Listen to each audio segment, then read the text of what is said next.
Tout de suite, magazine.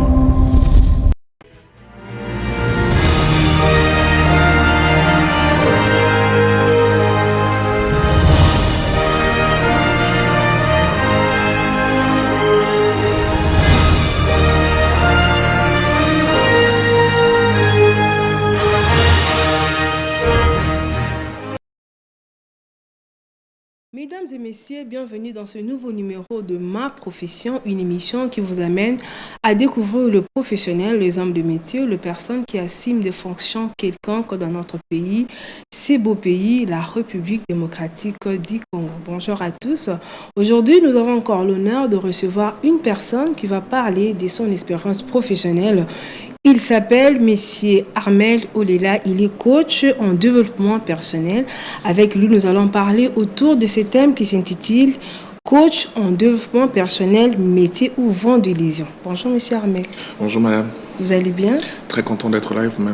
Oui, ça va très bien. Je suis ravie de vous recevoir. C'est la première fois que je reçois dans ce plateau de Ma Profession une personne qui va parler de son expérience étant coach en développement personnel.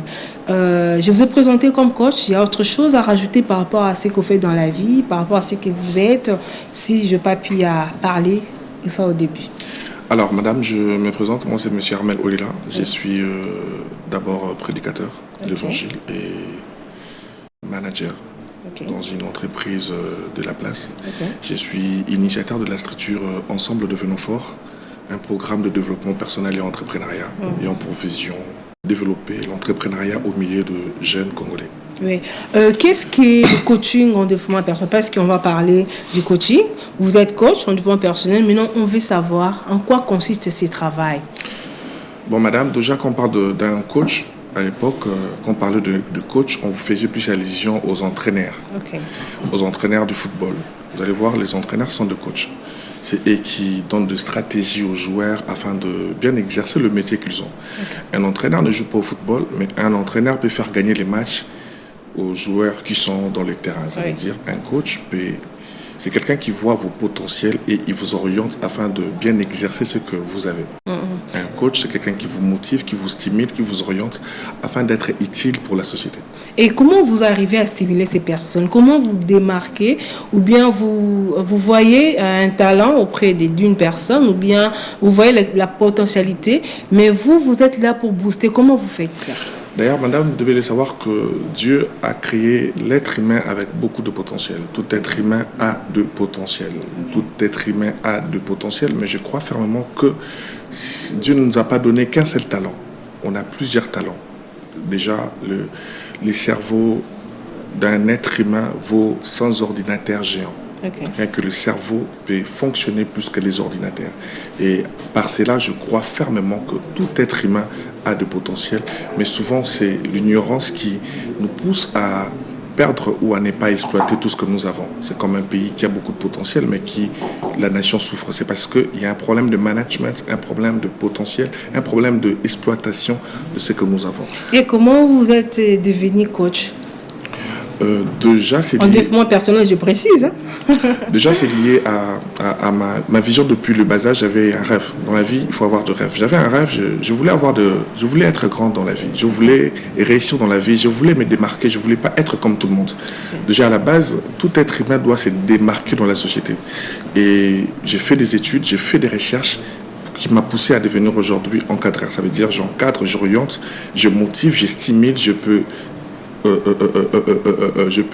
orienter même une entreprise qui existe déjà. Je peux créer des stratégies pour que l'entreprise puisse évoluer. Ça veut dire c'était d'abord un rêve et j'ai appris, j'ai compris ce qui a fait de moi aujourd'hui coach en développement personnel. Et vous avez parlé des études. Est-ce qu'il y a des études précises ou bien spécialisées qu'une personne peut suivre pour devenir un coach en développement personnel?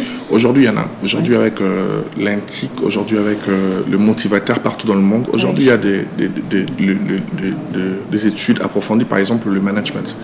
Quand on parle de management, c'est vraiment ces études-là qui te poussent à être un motivateur, à être coach, à être entraîneur, à être quelqu'un qui est là pour les autres, en fait. Il y a des études appropriées. Mais sauf que moi, j'ai fait la communication à l'Académie des Beaux-Arts et j'ai fait plusieurs formations partout dans le monde. Aujourd'hui, je suis certifié à croire à la jeunesse, à pousser les jeunes à aller de l'avant. Oui, vous avez parlé de quelque chose qui m'a tiqué. Vous avez dit que vous êtes aussi coach pour pousser une entreprise à aller de l'avant. Et comment vous faites pour développer, comment je peux dire, le leadership ou bien l'avancement de l'entreprise ou bien d'une personne, vous étant que coach? Comment vous faites ça? C'est possible d'être chef d'entreprise et ne pas être leader. Oui. Le leadership, c'est quelque chose qu'on peut apprendre. Oui. Le leadership, ce sont des habilités qu'un être peut développer pour faire avancer les autres. Un leader, c'est celui qui amène les autres.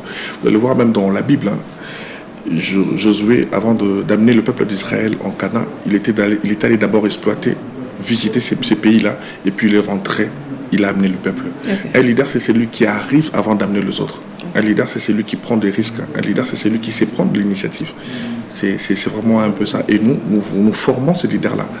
Et nous les montrons un peu certaines orientations qu'ils doivent avoir pour devenir modèles dans leur boîte, dans leur entreprise. Est-ce que ce n'est pas lié à la spiritualité? Parce que j'ai déjà parlé avec des coachs au niveau personnel. Il y a des gens qui pensent que c'est lié à la magie, c'est lié à un développement. Quand vous parlez de développement personnel, vous voyez, les gens ont des illusions à la tête. C'est voir pourquoi on a parlé même de l'illusion au thème de notre thématique. Ce n'est pas lié à une spiritualité. Il n'y a pas quelque chose qui est caché derrière ce que vous faites? Non, ça n'a rien à voir avec tout ça. Pourquoi? Parce que déjà, le monde que nous traversons aujourd'hui, madame, je peux vous affirmer que dans 10 ans, les études, vous voyez, à l'époque, il y avait 3 ans pour les graduats, 2 ans pour la licence. Aujourd'hui, on a le LMD. Oui. Et bientôt, tout ça va disparaître. Il n'y aura que des formations. Le monde aujourd'hui, c'est un monde où il y a aujourd'hui même, on a l'intelligence artificielle. Okay. Vous allez voir que l'homme est en train de courir. Et nous, en tant que coach, en tant que coach en développement personnel, nous croyons que l'être humain a des habiletés que nous voulons l'orienter afin de réaliser ses rêves. Ça n'a rien à voir avec la spiritualité, ça a tout à voir avec la science, ça a tout à voir avec le potentiel que Dieu a donné tout être humain. Et nous croyons seulement à ces potentiels-là, nous les orientons par des conseils. Des conseils, par des citations, par des livres, par rapport à la science, afin que ces gens-là puissent développer les potentiels qu'ils ont. Ça n'a rien à voir avec la spiritualité. Et comment, si je veux savoir le comment, parce que les gens se posent la question, vous venez seulement, c'est pas ce que vous parlez, qu'est-ce que vous faites exactement pour stimuler les personnes à réussir? Je donne l'exemple par exemple d'une entreprise. Comment vous faites ça, vous étant que coach, pour amener qu'une entreprise puisse se développer à devenir très fort sur le marché? D'abord, il y a des formations que nous mettons en ligne, que nous mettons pour les entreprises. Oui. Même le monde a été créé par la parole. Il ne faut pas négliger la parole. Oui. Vous pouvez détruire une personne par la parole. Okay. Vous pouvez orienter une personne aussi par la parole. Par la parole, je peux vous dire, madame, vous êtes une belle femme. Et cette parole-là peut s'incarner en vous. Oui. Peut s'incarner en vous et puis vous redonner confiance en fait dans la société. Il ne faut pas négliger la parole. Mais je crois que c'est un programme par rapport aux tâches que chacun de nous doit faire. Oui. Une manière de booster, de motiver cette personne-là ou cette entreprise-là.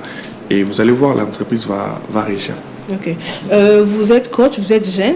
Vous voyez aussi la jeunesse congolaise par rapport à d'autres jeunes occidentaux, par exemple. Quand vous regardez, est-ce que vous vous dites ces jeunes ont besoin d'être encadrés sur le plan personnel, ou bien c'est manque de travail qui fait que notre génération, ou bien le jeune congolais ne puisse pas aller de l'avant? Madame, c'est une très bonne question. Vous voyez, la RDC, c'est un pays où on a plus de 70% de jeunes. Oui. 70%, la population, elle est jeune. Okay. Et c'est un pays où nous avons plus de 500 ethnies.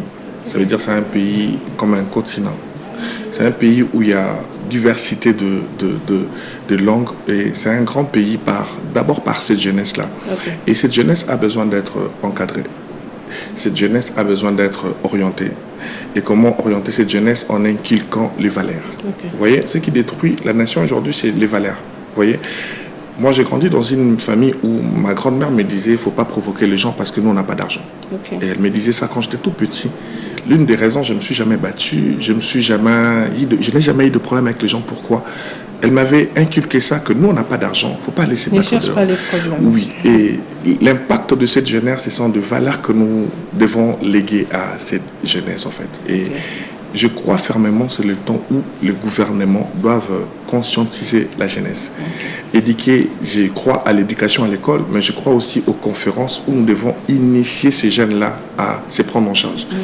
Moi, je ne crois pas que le gouvernement seul ou bien l'État peut changer toute cette population. Mais je crois que le travail, l'entrepreneuriat peut apporter un grand plus dans l'avenir de la nation. Si vous allez aux États-Unis, vous allez voir, la plupart de milliardaires ont commencé jeunes. Ce sont des autodidactes. Ce sont des personnes qui ont commencé de nulle part. Ce sont des personnes qui n'ont pas trop étudié, ils ne sont pas des licenciés. Bon, d'autres n'ont même pas fait beaucoup de grandes études. Oui. Mais ces gens-là, ils ont entrepris, ils ont pris une direction. Et aujourd'hui, ce sont des gens qui bougent le monde.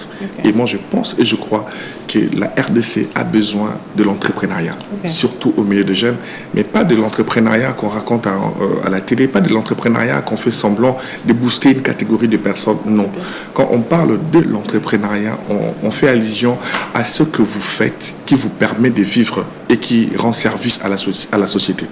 Entreprendre, ça veut dire faire quelque chose qui sera bénéfique et pour vous et pour les autres. C'est ça l'entrepreneuriat. Et vous, comment vous faites pour encadrer les jeunes? Parce que vous parlez de formation. Est-ce que vous organisez des formations pour encadrer ces jeunes-là? Vous avez dit que ce n'est pas seulement booster ce que vous faites, mais il faut d'abord une moralité. C'est par rapport à la parole. Et vous, étant que coach en développement personnel, comment vous faites pour encadrer les jeunes? Comment vous organisez dans votre... Vous avez dit que vous devenez fort. Comment dans votre structure vous faites pour encadrer ces jeunes à être autonomes et entreprendre sur le même, c'est ce que vous venez de parler? Oui, la première des choses, nous les encourageons d'abord à l'entrepreneuriat. C'est possible de travailler quelque part et d'être chef quelque part aussi. Nous boostons cette jeunesse-là, nous croyons en eux, nous leur disons, chacun de nous peut être chef de sa propre boîte. Pouvoir avoir une cabine, pouvoir avoir un petit business, mais qui vous permet d'être autonome, c'est important. Et nous parlons à cette jeunesse-là par des conférences. Je suis invité dans des écoles, je suis invité, même pas seulement à Kinshasa, à Lubumbashi, même à Brazzaville. J'ai tenu des conférences où j'étais en train de guider les jeunes. Parce que l'Afrique doit prendre les relais dans 10 ans, dans 20 ans. L'Afrique sera le plus grand continent du monde, mais tout passera par cette jeunesse-là, qui doivent être boosté par l'entrepreneuriat. Ça veut dire quand j'ai l'opportunité d'être devant les jeunes, je sais quel est le discours que je dois leur dire afin que cette jeunesse-là ne puisse pas déraper. Et comment vous faites les conférences? Comment vous faites à booster ces jeunes? On vous invite ou bien c'est vous qui allez vers ces jeunes-là à l'école, aux universités pour parler de l'entrepreneuriat ou bien pour parler de la formation de personnel? D'abord, nous sommes invités. Ça nous arrive d'être invités un peu partout pour parler, mais aussi nous organisons des conférences que nous appelons « Devenons forts ». C'est un concept que nous avons lancé afin d'encourager chacun de nous de développer le potentiel qu'il a. Quand je dis « Devenons forts », ça veut dire je crois que nous sommes déjà forts, mais nous devons sortir cette force-là. Elle doit se matérialiser en impliquant certains principes de l'entrepreneuriat. Et là, nous organisons même des conférences, de masterclass où la population, où les jeunes viennent, posent des questions. Nous donnons la place aussi aux jeunes qui réussissent dans un domaine, nous leur laissons parler de leur expérience. Parce qu'une histoire d'une personne peut aussi être un circuit qui t'aidera à émerger dans tes propres business. En écoutant les autres, tu peux te démarquer et puis réussir aussi dans la vie. Et est-ce que vous faites aussi l'étude du milieu avant d'encadrer les jeunes? Je vais donner, on a plusieurs catégories de jeunes ici. Il y a ces jeunes-là qui ne s'intéressent pas aux études. Il y a ces jeunes-là qui ne s'intéressent pas aux conférences, ou en français. Et comment vous faites à mélanger ces classes-là? Parce que le Congo sera dirigé par les jeunes. Aujourd'hui, nous avons plusieurs catégories de jeunes. Et comment vous arrivez à rassembler tous ces jeunes-là pour donner vos formations en tant que coach en développement personnel? Non, d'abord, il y a un public cible, en fait. Nous ciblons d'abord des étudiants, nous ciblons des élèves. Parce que moi, je pense que l'entrepreneuriat doit être initié même au niveau de l'école secondaire. C'est même une proposition que je donnerai au ministre. C'est possible que nous puissions introduire ces concepts-là d'entrepreneuriat, de management, inculquer cela aux enfants. Vous allez voir au Corée du Sud, à partir de 0 à 4 ans, l'école n'a pas été créée pour avoir de points. Non, l'école a été créée pour avoir une formation. Les enfants là-bas n'étudient pas pour avoir des cotes. Et ils étudient pour apprendre quelque chose. Et à un certain niveau, on rajoute la formation avec les cotes. Pourquoi? On doit initier nos enfants à se prendre en charge. On doit initier les élèves à avoir cet esprit-là de managériel. C'est très important. Et nous, pour l'instant, nous ciblons plus les étudiants et les élèves. Parce que nous croyons que l'espoir L'avenir de demain, pour ne pas dire l'espoir de demain, parce que l'espoir, c'est déjà demain. Oui. L'avenir l'espoir de demain, c'est cette jeunesse-là. Moi, je crois que par nos formations, plus nous parlons aux étudiants, plus que nous parlons aux gens qui viennent de finir les études, tu ne finis pas seulement les études pour écrire un CV. Tu ne finis pas seulement les études pour commencer à toquer. Tu finis les études pour commencer quelque chose qui peut bénir aussi la nation. C'est très important. C'est dans ces cadres-là que nous organisons nos conférences masterclass. Oui. Oui, vous avez parlé, vous avez un cible déterminé. Dans ce cible-là, quand vous descendez sur terrain, quelle est la difficulté qui fait que ces jeunes entrepreneurs, ou bien que ces jeunes qui voulaient révéler leur conscience, que ne puissent pas développer les freins, étant que coach en développement personnel? Donc, d'abord, il faut savoir que le pays va très mal déjà.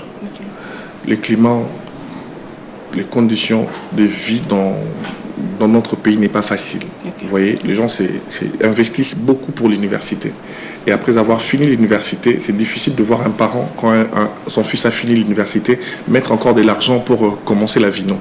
Quand tu es supposé, après avoir fait l'université, tu peux te prendre en charge. Mais d'autres finissent l'université et puis ils n'ont rien. Ils n'ont rien, il n'y a que les diplômes. Oui. Et c'est la politique aussi du gouvernement pour initier ces jeunes-là qui viennent de finir l'université, avoir même un salaire, il n'y a pas. C'est à ces niveaux-là, vous allez voir, l'entrepreneuriat est très difficile. Vous allez voir quelqu'un qui a fini ses études en communication, aller chercher un travail dans une pharmacie. C'est un contrat que c'est très difficile, mais parce qu'il n'a pas de choix, il va travailler là-bas.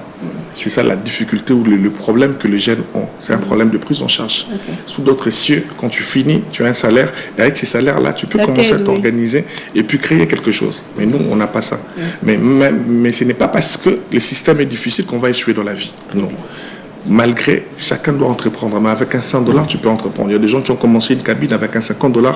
Aujourd'hui, ils ont émergé. Moi, je pense et je crois. D'abord, c'est la détermination, le sérieux et le courage. Oui. Le sérieux et le courage, vous étant coach en développement personnel, quelle stratégie ou bien quelle solution pouvez-vous donner au gouvernement ou bien aux jeunes qui vous regardent à travers cette émission? Comment développer son talent ou bien ce qu'il a malgré il n'a pas l'argent? C'est-à-dire qu'on devait commencer avec $100, 50, tu peux développer. Vous, en regardant tout ça, étant que coach, comment vous pouvez donner comme conseil, commençant par le gouvernement, par rapport aux autorités qui nous regardent, aux jeunes, aux parents? Qu'est-ce que vous pouvez dire? Moi, j'aimerais d'abord dire aux autorités, la politique doit plus se baser sur la jeunesse.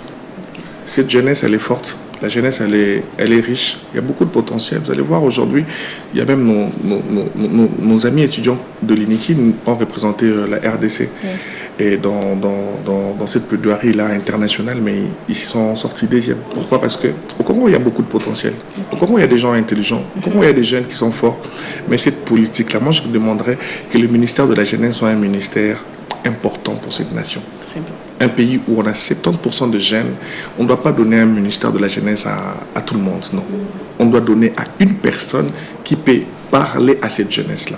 Cette jeunesse a besoin d'être écoutée. Aujourd'hui, vous allez voir, allez sur les réseaux sociaux, vous allez voir, il y a beaucoup de déviations. Les gens sont plus sur TikTok et sur Google. Au moment où Google t'apprend beaucoup de choses, TikTok t'apprend rien, mais les gens sont plus là en train de faire beaucoup de choses au lieu de se concentrer, d'apprendre, de comprendre, puis d'être plus grand. Pourquoi? Parce qu'il n'y a pas une politique d'approche entre le gouvernement et cette jeunesse-là. Et quand je parle de la jeunesse, je ne fais pas seulement allusion à la jeunesse à Kinshasa, non. La RDC, c'est un grand pays. Moi, j'ai été au Lualaba, j'ai été à Lubumbashi, j'ai été à Likasi, j'ai été un peu partout. Là, vous allez voir, un peu partout, il y a beaucoup de jeunes, mais qui n'ont pas de repères. Et je demanderai aussi à certains parents, aidez-nous à être de repères pour vos enfants. Vous allez voir, sous d'autres cieux, la plupart des parents qui ont joué au foot, leurs enfants jouent au foot. La plupart des parents qui ont réussi dans un domaine, ils ont légué cela aux enfants. Mais aujourd'hui, les parents... Est-ce que c'est mauvais, ces pratiques-là? C'est très important que l'enfant puisse faire exactement ce que son père fait. Mais c'est l'une des raisons, c'est important que chaque parent soit responsable de ce qu'il fait aujourd'hui. Surtout en politique. Vous allez voir des hommes politiques qui sont instables, qui sont versatiles. Et ce n'est pas bien pour cette jeunesse-là. On doit léguer aux gens, on doit léguer des valeurs. Si vous partez en Afrique du Sud, vous allez voir, partout on parle de Mandela. Pourquoi? Il a fait 27 ans de prison, mais pour un seul mandat. Il a légué cette politique-là. On doit léguer des valeurs dans cette nation. Et j'insiste pour les hommes politiques, j'insiste pour les personnalités de cette nation. C'est bien d'être riche, c'est bien d'avoir de véhicules, c'est bien d'être ceci ou cela, mais c'est important de léguer des choses qui parleront de vous-même après votre mort. C'est très important. Léguer les valeurs. Oui. Quand vous parlez de léguer des valeurs, est-ce que vous, étant que coach, vous encadrez que les jeunes ou bien ces politiciens-là? Parce que le problème, c'est d'abord à la tête, hein, parce que vous donnez plus à la jeunesse, mais c'est eux qui nous dirigent. Et tant que coach, vous avez aussi le temps de parler avec ces gens-là pour les coacher, de redresser, malgré il y a eu déjà un début qui a fouté, mais vous, étant coach personnel, vous avez aussi le temps de parler avec ces gens-là pour voir un peu cette situation. Je n'ai pas eu l'opportunité de parler avec eux. Moi, je me concentre plus sur la jeunesse. Okay. Je préfère rester dans cette jeunesse. Et comment je parle de la jeunesse, je fais allusion à des 15 à 35 ans. Okay. Je ne parle pas des 40 ans. Okay. Je parle de cette jeunesse-là des 15 ans à 35 ans. Même dans mes conférences, j'insiste, quand je parle de la jeunesse, je fais allusion des 15 à 35 ans. Après 35 ans, pour moi, ce n'est vraiment pas une jeunesse. Ok. Et pourquoi cette tranche-là, parce que cette tranche d'âge-là, c'est une tranche d'âge, on doit se concentrer sur eux. On doit beaucoup investir dans cet âge-là. On peut être génial. Vous savez, l'homme le plus intelligent du monde actuellement, c'est Terence Tao. Lui, au moins, il a 45 ans. Okay. Mais on a déniché le potentiel quand il avait 4 ans. Okay. Vous voyez? Ça veut dire qu'il y a une politique où il faut suivre des enfants, même à un certain âge. C'est pour cela, moi, pour ne pas prendre tout, je préfère m'attacher à cette jeunesse de 15 à 35 ans. Ce sont mes contemporains, ce sont mes amis, ce sont mes frères. Essayer un peu de les rappeler que nous avons une mission pour cette nation et nous devons travailler pour que cette nation demeure une bénédiction pour tout le monde entier. Oui, quand vous donnez pour ces jeunes-là de 15 à 35 ans, qu'est-ce que vous avez amené pour ces jeunes-là? Avez-vous de conférences encore? Avez-vous de projets pour ces jeunes-là? Parce que vous avez dit le problème, c'est coacher d'abord sur le plan mental. Parler avec ces jeunes. Vous avez des projets d'avenir? Nous avons tellement de projets, mais peu de soutien. Parce qu'au Congo, déjà, on soutient difficilement ce genre de choses. Au Congo, on soutient quand c'est la musique, quand c'est des choses, entre guillemets, attachées au divertissement. C'est pas mal aussi, c'est important. Mais quand ce sont des choses scientifiques, il y a peu de gens qui s'y lancent. Comme là, nous avons une très grande activité que nous préparons, la prochaine masterclass. Et nous sommes en train de se battre pour faire parler une dame qui s'est distinguée dans la ville de Kinshasa. Okay. Et on ne peut pas citer son nom parce que c'est encore de clause. Vous allez voir, elle va passer même ici. Nous ne sommes pas soutenus quand nous faisons des choses plus importantes, plus sérieuses. D'autres nations se développent par ces genres de conférences d'entrepreneuriat. Mais au Congo, l'entrepreneuriat est un peu très minime. C'est lié à quoi? Parce qu'elle ne paye pas ou bien il voit, c'est comme si du gâchis, il va me jeter son argent inutilement. C'est lié à la politique en fait. C'est lié à la politique. C'est comme si on sélectionne certaines personnes pour booster leur entrepreneuriat. Non. Quand on parle de l'entrepreneuriat, il faut descendre même au bas de l'échelle. Il faut aller partout, dénicher les talents et puis les propulser. Nous organisons 2 conférences où nous donnons la place aux jeunes Congolais qui se distinguent afin de nous expliquer comment ils ont fait pour se démarquer dans un domaine ou dans un autre. Et là, nous organisons la grande activité masterclass avec comme thème redéfinir la jeunesse congolaise. Pourquoi seulement ces thèmes-là? Parce qu'il faut redéfinir les choses dans cette nation. Okay. On a mal défini certains concepts et on doit redéfinir la jeunesse. Oui. Donner une autre définition à cette jeunesse. Oui. Vous avez parlé des soutiens. Vous voulez quel genre de soutien? Vous voyez, ça c'est la chaîne de l'éducation. Il y a de grandes personnes qui vous suivent. Quand on parle, vous voulez qu'on vous soutienne. Vous voulez quel genre de soutien pour que vous voyez vraiment vous êtes soutenu? Déjà, quand je parle de soutien, ça veut dire j'ai besoin que nous puissions, chacun à son niveau, puisse faire quelque chose pour cette jeunesse-là, partout où vous vous trouvez. Investissez, croyez à cette jeunesse. C'est d'aider, par exemple, nous, la structure Ensemble Devenons Forts. On organise 2 projets. La première activité, je l'ai organisée au village Silikine. C'est beaucoup d'argent, mais ce sont mes propres moyens que j'ai mis en jeu pour parler à cette jeunesse. Et là, nous organisons un grand projet pour le mois de juillet.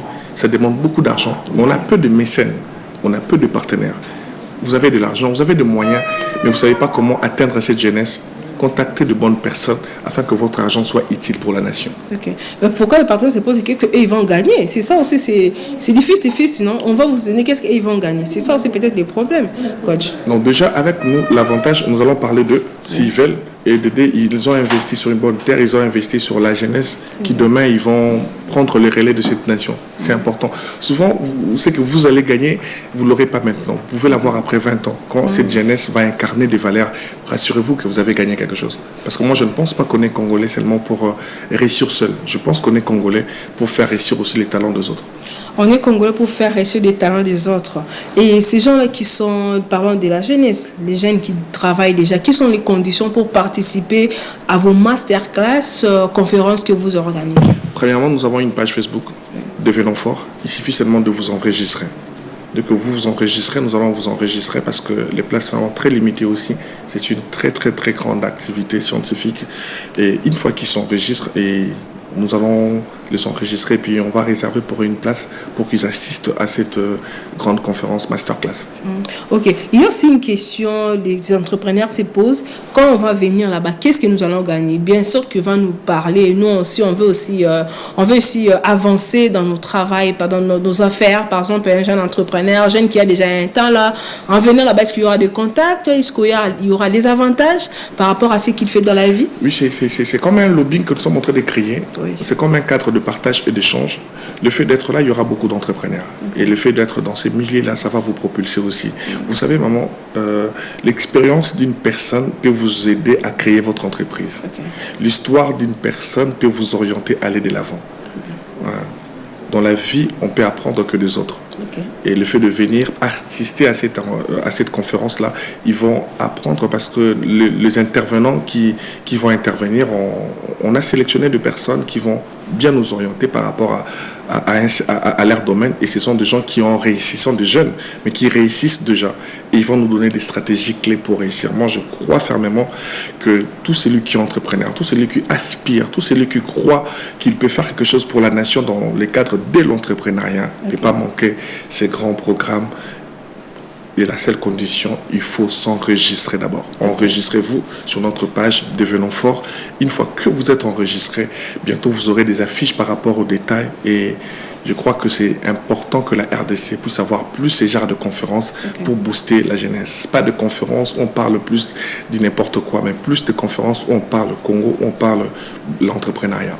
Est-ce qu'il y a possibilité pour les entrepreneurs que nous suivent? Parce que je reçois plusieurs questions que me posent. Est-ce que quand on fait ça, on aura droit à exposer nos produits? Par exemple, je parle d'Éric au Pimenté, je parle de Madame Seke qui a son produit lié au CV. Est-ce qu'il y aura le temps ou bien un endroit où on va exposer ou bien on vient seulement écouter et puis c'est fini? Comment ça s'est passé? À Madame Seke, il faut la dire, là c'est un partenariat maintenant par rapport au projet, au programme. Là, il s'agit d'un partenariat. Si elle veut travailler avec nous, parmi nos partenaires, nous sommes très ouverts aussi. Et on va parler d'elle, on va mettre même le logo de sa structure dans l'affiche, on va la vendre différemment. Nous sommes vraiment ouverts. Et je lance aussi un appel aux partenaires. Vous avez une entreprise, vous voulez vendre ce que vous faites. Nous sommes très, très ouverts parce que cette conférence va bouger Kinshasa. Je ne vous donne pas les détails, mais bientôt dans la ville de Kinshasa, vous aurez des détails de cette masterclass parce que ça sera très chaud. Vous voulez vous associer à nous, n'hésitez pas de nous contacter. Et comment vous contacter? Par vous, on peut nous contacter et par mon numéro aussi, si vous me le permettez. Oui, vous pouvez donner votre numéro. Je suis joignable. Là, vous allez entrer en contact directement avec ma personne. Le 082 92 32 856, je répète, 082 92 32 856. Moi, c'est monsieur Armel Olela. Ok. Aux gens qui ont suivi cette émission, parce que nous sommes vraiment presque à la fin, on a eu à parler sur le coach en développement personnel, métier ou religion. Qu'est-ce qu'on doit retenir en tant que coach sur le plan développement personnel? Nous devons retenir que la nation, nous sommes une grande nation de gens. Et parce que nous sommes une grande nation, l'Éternel nous demandera beaucoup. Et parce que l'Éternel nous demandera beaucoup, le peu de temps que nous sommes sur terre, on doit laisser des empreintes. Et la bonne manière de laisser des empreintes dans cette nation, c'est que chacun de nous doit jouer le rôle qu'il doit faire pour apporter un plus dans cette nation. Je crois au développement, je crois à la politique, mais je crois plus à cette jeunesse. Jeunes, partout où vous vous trouvez, faites quelque chose pour faire avancer l'avenir de cette nation. Et comment vous contacter encore pour la dernière fois? Parce que nous sommes vraiment arrivés à la fin de cette émission. Pour me contacter, c'est très simple. Il suffit de contacter Madame la journaliste. Vous aurez mes coordonnées. Ou au cas contraire, vous appelez par ces numéros 82 92 32 856. 82 92 32 856. Monsieur Armel Olela. Et par rapport au masterclass? Il suffit seulement d'aller sur la plateforme Facebook Devenons Fort. Vous vous enregistrez. Et on va vous enregistrer et on va vous réserver une grande place parce que les places sont limitées. Je vais poser une dernière question. Vas-y. Pourquoi les jeunes doivent venir au masterclass? Parce que le jeune, parce que une nation, c'est bâtie par la jeunesse. La jeunesse, c'est la beauté de la nation. Et je suis béni parce que j'ai même vu, actuellement, nous avons des ministres qui sont jeunes, nous avons des députés qui sont jeunes, c'est très important. Quand je suis allé à Addis Abeba, j'ai vu à l'aéroport, il n'y avait que des jeunes qui travaillaient. C'est le temps où l'Afrique va se développer par cette jeunesse-là. Nous sommes une jeunesse forte, nous sommes une jeunesse beau, et je crois que c'est le temps de promouvoir cette jeunesse. C'est avec ces mots que nous clôturons avec vous, M. Armel. C'était un honneur de vous recevoir. Étant que coach en développement personnel, nous avons eu à parler autour de ce thème qui est affiché au bas de nos écrans. Je pense que c'est la première fois, c'est pas la dernière fois. Vous allez repasser et parler de votre masterclass. Merci beaucoup, madame. Merci à tous les téléspectateurs de cette émission. Amoureux et amoureuses, c'est vous qui m'appelez la Zoulou de la presse. Hein. Je vous aime beaucoup aussi. Je vous dédie ça à cette belle émission. Salutations amicales à tous les habitants de la commune de Gombe qui m'appellent, les gens qui habitent Matadi Lubumbashi, je vous aime beaucoup, je vous vois vos messages, tout ce que vous m'écrivez, j'aime ça. Un dédicace spécial à ingénieur Michel Yatiwe, c'est lui qui m'appelle souvent, donc merci à vous, à l'équipe technique de la RTDIC, merci à vous tous pour ce travail. Restez branchés sur nos programmes, on se retrouve très prochainement, mais à très bientôt. Merci.